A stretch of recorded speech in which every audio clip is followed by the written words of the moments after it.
share ko lang sa inyo guys kung paano natin malalaman ang ating contactor kung ito'y okay pa, kung pwede pa siyang gamitin. Ito kasi guys ay request ng mga baguhan, so pinagbigyan ko lang. Makikita natin dito mayroon siyang A1 at saka A2. Ang ibig sabihin ito yung sa coil natin, tapos 220 volts ang kanyang coil, 50 to 60 Hz din siya kung makikita natin. Ngayon, paano natin malalaman na itong coil niya ng ating contactor ay okay pa, itong coil niya? So ang gagawin nyo guys, gamitan natin ng multimeter, either digital man or analog, pwede mo rin gamitin. Iset mo ito sa times 1, ito sa times 1, ganun no, kung makikita natin. Kasi calibrate natin ang test probe, ilagay natin sa 0. Ito kasi yung adjusting knob nyo guys, yan nakalagay sa 0 no. I-check natin dito ang coil niya, tingnan natin mayroon siyang resistance dapat, yan no. Ang multimeter natin pumalo siya sa high resistance. Dito kasi guys, high resistance ito, yung dito no. Dito kasi mababang resistance na. Kung ang ating needle papalo dito, mababang resistance na yan. Try natin. So mayroon siyang resistance guys no. Kung makikita mo, mayroon siyang resistance ang ating multimeter. So ibig sabihin guys, high resistance ito, itong coil natin. Kung ilagay natin dito sa times 10 guys, makikita mo ang diferensya. Tapos i-calibrate natin to, ilagay natin sa 0. Ngayon i-try natin.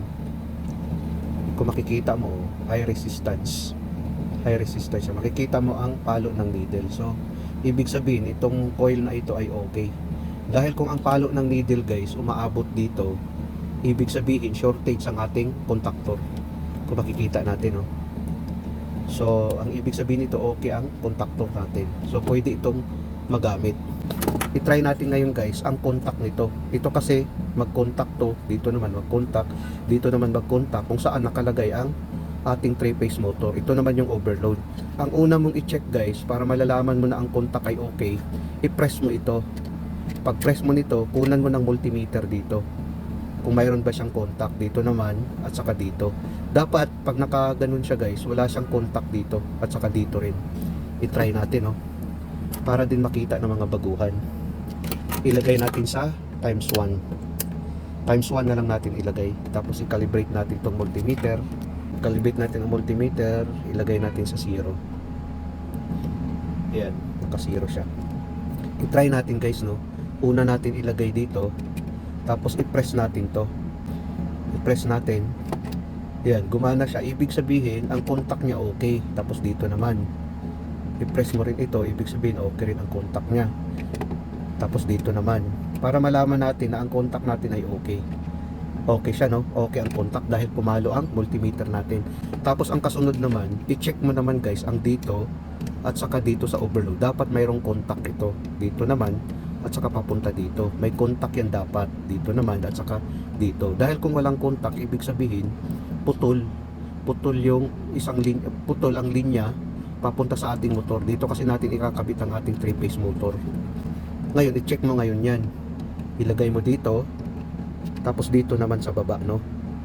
Ayan, dapat mayroon siyang continuity. Pag ilagay mo dyan, dapat wala.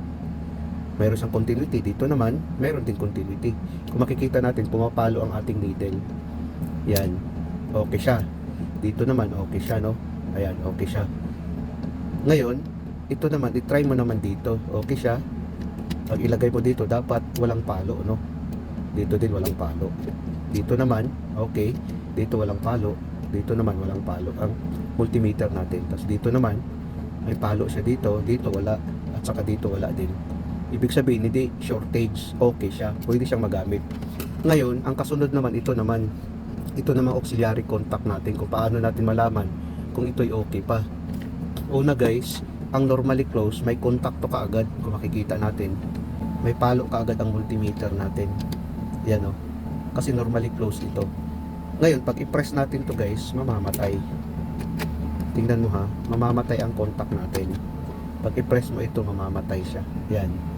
Namamatay ang sa multimeter natin. Yan o. Mamamatay siya. Tapos dito naman sa normally close, dito naman sa normally open, wala siyang contact. Pag i-press mo ito, magkakaroon ng contact.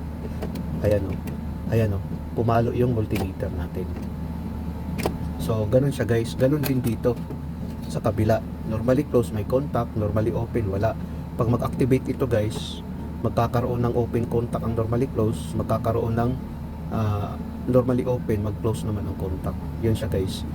Ito guys para sa mga baguhan, request kasi ito ng mga baguhan. Sana guys nakapagbigay ito ng konting kaalaman sa mga baguhan. Maraming salamat sa inyo guys, hanggang sa muli.